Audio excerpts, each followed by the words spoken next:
Halo semuanya, kembali lagi sama aku Sosra Wirawan. Ya, sudah lumayan lama ya kita nggak ketemu, nggak konten bareng karena ada beberapa kesibukan. Ya, kuliah online yang membuat waktu banyak tersita. Semoga di awal 2021 ini bisa konten lagi dan terus sampai terus-terusnya. Menemani teman-teman semua. Jadi, pada video kali ini kita akan membahas sesuatu yang sedikit seram, ya, yang agak sadis ya, itu ya, sesuatu psikopat. Ya, itu dia. Beberapa waktu lalu kita sempat mendengar, sempat heboh dengan kasusnya Reinhard Sinaga, disebut sebagai psikopat predator seks terkelam dalam sejarah Inggris yang sempat membuat Indonesia gempar. Jauh sebelum Reinhard Sinaga, di Indonesia ada beberapa tokoh, ada beberapa orang yang melakukan tindak psikopat yang sadis, yaitu ada Rian Jombang tahun 2008 dan ada Robert Gedek di tahun 1996. Nah, untuk Rian Jombang sendiri atau dengan nama lengkapnya itu Ferry Idam Heriansyah, yaitu membunuh dan memutilasi 11 korbannya dan sebagian jasadnya mereka kubur di kolam belakang rumahnya. Nah, untuk Robert Gedek atau Siswanto ya nama aslinya, yaitu membunuh dan memutilasi 12 orang anak di bawah umur yang sebelumnya ia sodomi. Nah, sekarang Robert Gedek dan Rian Jombang sudah mendekam di penjara ya, yang merupakan tindak psikopat kejam ya, bisa dikatakan kejam di Indonesia.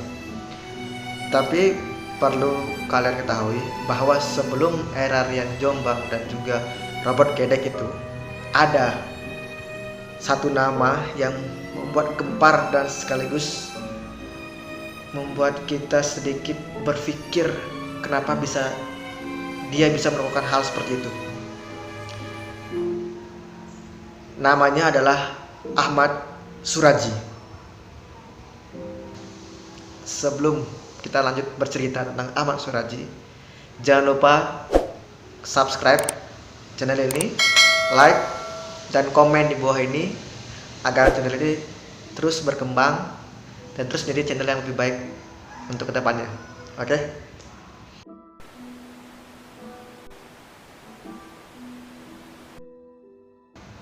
Oke, kita lanjut ke Ahmad Suradji. Nah, jadi nama Ahmad Suradji ini mungkin di telinga teman-teman sedikit asing ya, karena jarang terekspos media, jarang ada pembahasannya. Jadi Ahmad Suradji ini adalah lahir tanggal 10 Januari tahun 1949 di Deli Serdang, Sumatera Utara. Nama aslinya adalah Nasib, tapi dia lebih dikenal dengan nama panggilan yaitu Nasib Klewang. Kenapa namanya Nasib Klewang? Sedikit uniknya namanya. Itu karena dia sering mencuri lembu menggunakan klewang hingga akhirnya dia dipenjara.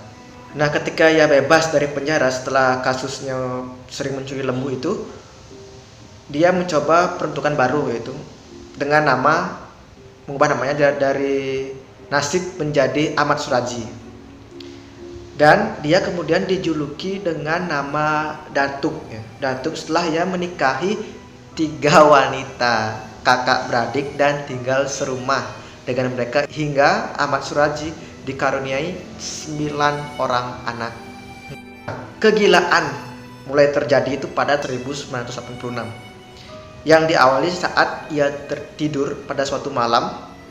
Ia bermimpi didatangi oleh ayahnya. Nah, ayah dari Ahmad Suradji ini dulu berprofesi sebagai dukun atau orang pintar ya, seperti itu. Dan ayahnya ini ingin mewariskan sebuah ilmu sakti kepada Ahmad Suradji. Namun, dalam mimpinya itu Ahmad Suradji harus membunuh 72 wanita.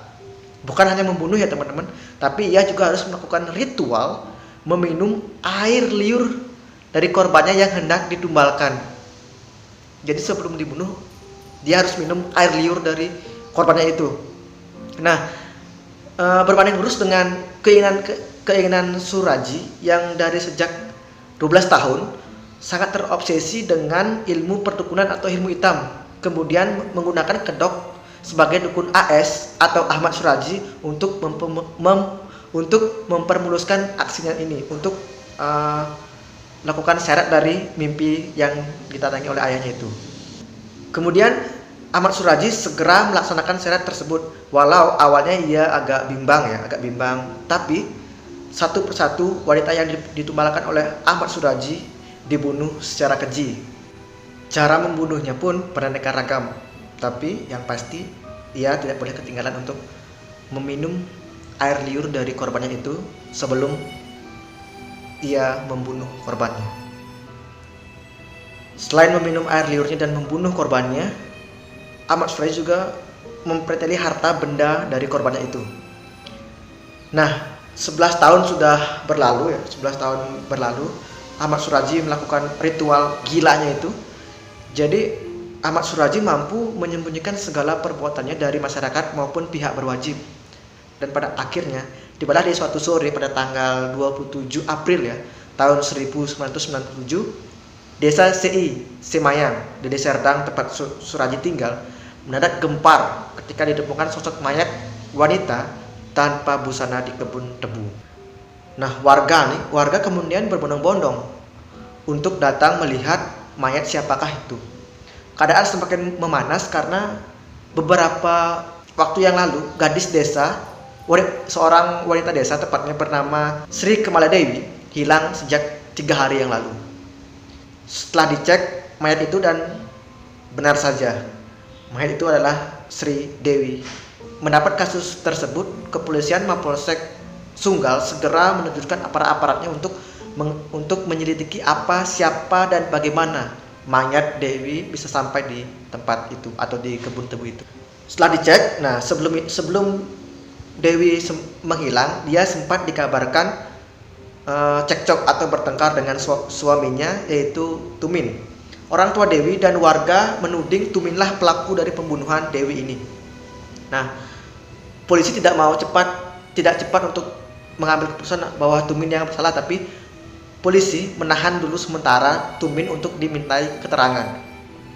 Polisi terus melakukan penyelidikan dengan menginterogasi Tumin, memeriksa Tumin, dan kasus sempat dihentikan karena tidak adanya bukti yang kuat bahwa Tuminlah pelakunya. Akan tetapi ada sebuah titik harapan datang ke kepolisian, bahwa datang seorang warga desa yang bernama Andreas. Dia berujar bahwa sempat mengantarkan Dewi ke rumah dukun Ahmad Suradji untuk berkonsultasi di hari menghilangnya wanita malang ini. Nah, mendengar kesaksian itu, kemudian polisi langsung mendatangi rumah dari Ahmad Suradji untuk ditanyai atau dimintai keterangan apakah benar hal yang disampaikan oleh Andreas itu. Sesampainya di rumahnya Suradji memang mengakui bahwa Dewi memang datang ke rumahnya untuk berkonsultasi. Tapi selepas berkonsultasi, Dewi langsung pulang ke rumahnya. Seperti yang tadi, tidak ada bukti yang kuat bahwa Suradji yang melakukan pembunuhan itu, makanya kasus akhirnya dihentikan. Polisi juga tidak menyerah begitu saja. Satu persatu laporan orang hilang mereka dalami dalam beberapa tahun belakangan itu. Dan banyak orang dilaporkan hilang, yang kebanyakan pasien Suradji. Tak tunggu waktu lama lagi, polisi langsung menggerebek rumah dari Suradji. Di sana mereka menemukan pakaian, perhiasan wanita, dan salah satunya adalah perhiasan yang dimiliki oleh Dewi yang meninggal ditemukan di kebun tebu itu. Setelah itu, Suradji dan ketiga istrinya kemudian dibekuk dan diperiksa lebih lanjut di kepolisian. Lewat proses interogasi yang panjang, Suradji akhirnya mengakui dirinya memang membunuh Dewi. Didesak lagi oleh polisi, ia mengakui sudah membunuh 16 wanita.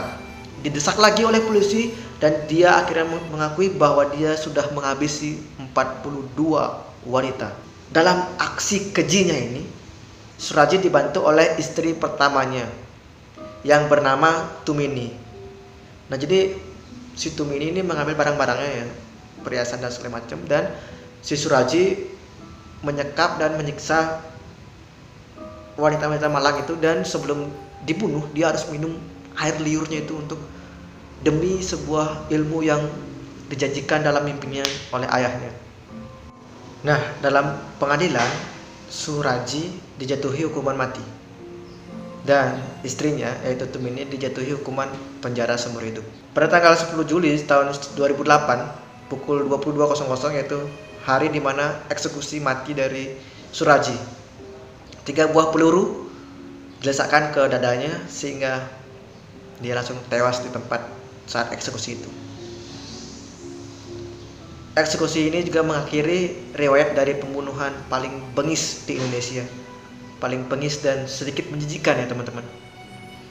Ini demi sebuah ilmu hitam, demi sebuah ilmu yang membuat katanya kita kuat, menjadi kuat dan apalah itu, semua cara dihalalkan hingga membunuh sesama manusia. Teman-teman, ingat selalu berdoa kepada Tuhan karena kuasa beliau yang paling luar biasa. Terima kasih teman-teman sudah nonton channel ini, sudah nonton video ini sampai habis. Jangan lupa like, komen, dan subscribe ya. Jangan lupa di subscribe agar channel ini dapat berkembang jadi channel yang luar biasa lagi. Oke, terima kasih. See you.